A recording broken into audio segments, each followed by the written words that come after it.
It's dangerous out here. We know what's going on.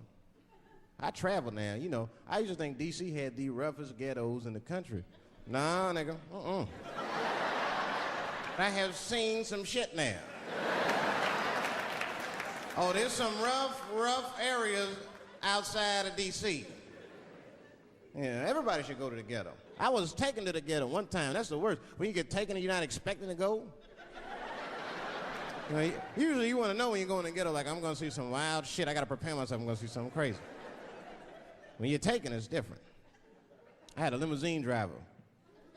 It was after a show. It was late at night. It was like 3 in the morning. I had a limousine driver. He was a nice guy talking to me and shit. Oh, hey, where you from, dog? D.C.? Word? That's a rough city, man. And his cell phone started ringing. Hold on 1 second. Hello? Oh, what's up, nigga? What? What the fuck? Slow down. What? What the fuck? No! No! No! Fuck that, nigga. Fuck it. I'm on my way.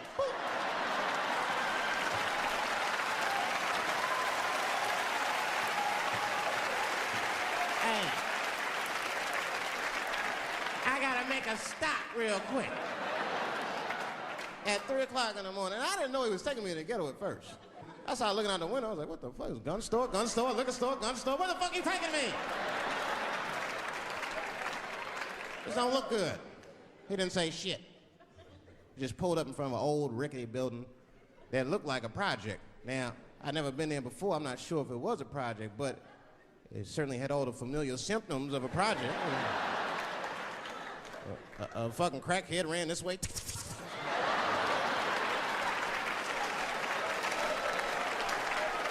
And then another one jumped out a tree and shit. The driver said, I'll be right back. And left me. Took the keys with him and just left me. At 3 o'clock in the morning, in front of a project, in a fucking limousine. This was not good. I was like, man, I gotta look around and see if I can see some landmarks and figure out where I'm at. Might have to escape on foot. Now, this is when I knew I was in a bad neighborhood. You only see this in the worst neighborhoods. Remember, it's 3 o'clock in the morning. It's 3 o'clock in the morning. I look out the window. There was a fucking baby standing on a corner. Look at this. And the baby didn't even look scared. He was just standing there.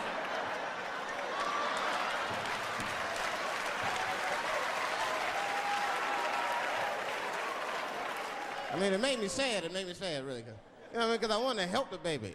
I was like, I don't trust you either. I'm sorry. Click. Click. The old baby on the corner trick, eh? I'm not gonna fall for that shit.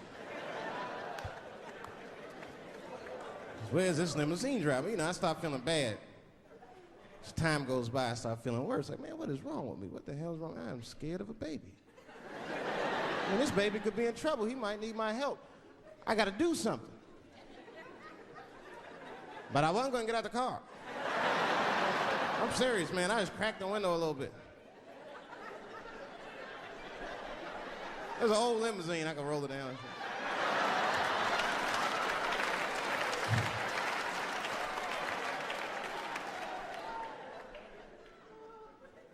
Hey, baby.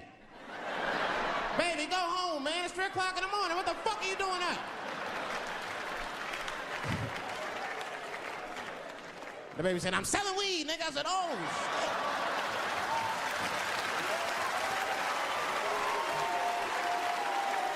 I wasn't expecting that. I'm serious. I had to buy 2 bags from him to calm my nerves. Let me get 2 20. Got back in the car and rolled me a joint, man. So, that shit was scary, man. Every once in a while, like a crackhead would come up to the car and look in the window. It was like Jurassic Park and shit. He'd be looking on the car. Hey, get out of here, cracky. That baby was still standing there, man. Then I started feeling bad again. Yeah, weed make you feel guilty sometimes. You know. Man, what is wrong with me, man? I have just bought weed from an infant. can't condone this kind of behavior. What am I thinking? I can't let the fear ruin my morals. Gotta do something.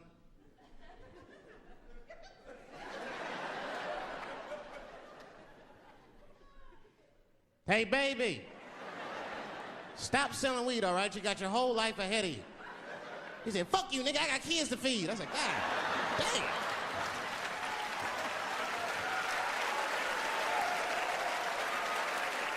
Sad.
Добре дојдовте во култни места во хип-хопот во градот Скопје.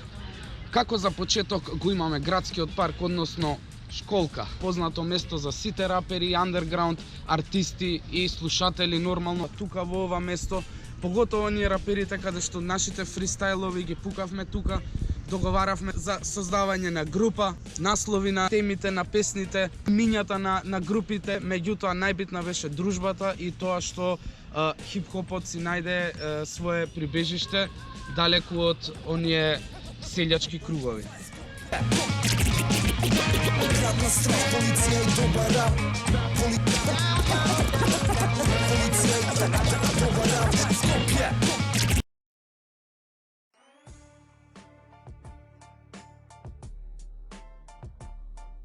Нема класа без класна свест. Сметам дека функцијата на хип-хопот е токму тоа, да ни понуди алтернативни решенија за проблемите кои ги имаме во современиот свет. Да не обучи, за секој од нас да знае дека постојат различни начини на кои индивидуата може да действува во општеството. Ова е рубриката Поинакви гледишта.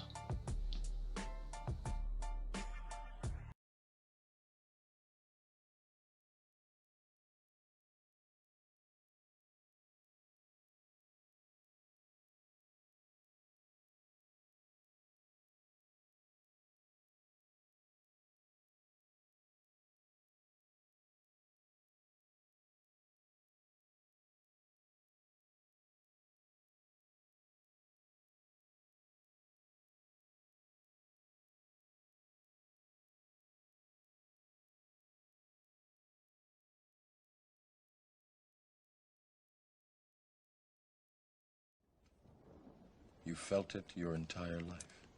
That there's something wrong with the world. You don't know what it is, but it's there. It is the world that has been pulled over your eyes to blind you from the truth. What truth? That you are a slave, Neo.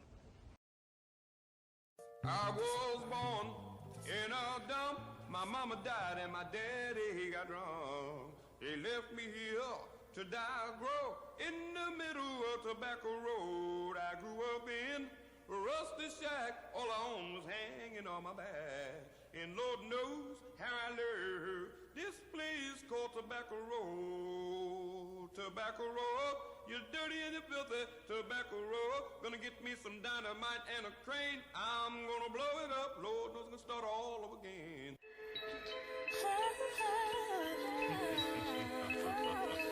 My mind is the place where I make my plans. The world is the place where I take my stand. The beauty of life is mine today. They cannot take my mind away. Конзумеризмот може да се свати како еден вид на идеологија, збир на вредности, однесувања поврзани со потрошувачката на материјалните добра во капиталистичкото општество. Конзумеризмот и неговото стимулирање се еден од фундаментите на општеството во кое живееме денес. Во суштина, она што најмногу го убива ке човекот од конзумеризмот е креативноста негова. Човекот станува мрзлив, човекот станува имагинацијата на фактички човекот е да учествува во општеството кое што конзумира и кое што едноставно сите сите имаат фактички намера да се уникатни, а сите се во суштина дупликатни. Look out for flying locusts. Don't let them get in your head. They try to probe you. Figure your thoughts so they can try and control you. And through you, control your whole crew. It's psychology, boy. Now what the fuck that make you wanna do? Конзумеризмот е нужно врзан со алиенацијата, исто. Затоа што кога човекот е алиениран, општествениот свет го гледа како бесмислен. Како не гледа некој потенцијал, некој начин за да се бори. Нема зошто. Франкфуртската школа викаше дека најголемиот трик и најголемото разочарување забив кога отидоа во Америка е што луѓето ја препознаат социјална контрола или ја препознаа манипулацијата, но сепак се уште беа конзументи. Колку сме ние како цивилизација, па и како луѓе, и како општество или општества способни да мислиме нешто различно од ова во кој што ние денеска живееме, е ова како се многу битно. Така што мислам дека имагинацијата е нас ни е врзана за можното, а не за неможното. Тоа што едноставно сите нас не прави активисти или сме били активисти, веќе последно време сме малку по посталожени. Вита тоа што не правило активисти и тоа што ги прави сите други активисти е неможното. Кога ние во суштина излегуваме од рамки на можното и на нужното. Кажа, порано бевме активисти, сега сме малку посталожени. Да. Дали системот ви изеде? Не можам да кажам дека не изеде, или ме изеде, можам да зборувам во моје име, лично име. Зборувам системот измачува и системот гмече. На идејата и моментот на реализација на идејата на солидарноста и од друга страна на конзумеризмот, кој што во суштина има економска и логичка основа, а во таа логичка основа исто така учествува или моментот на културната индустрија, тоа што е едноставно основа на Ѓорѓи Преска, поради тоа што културната индустрија во суштина ги модифицира сите можни уметнички форми и уметнички изрази во една ситуација на создавање на псевдореалност, односно псевдореалитет,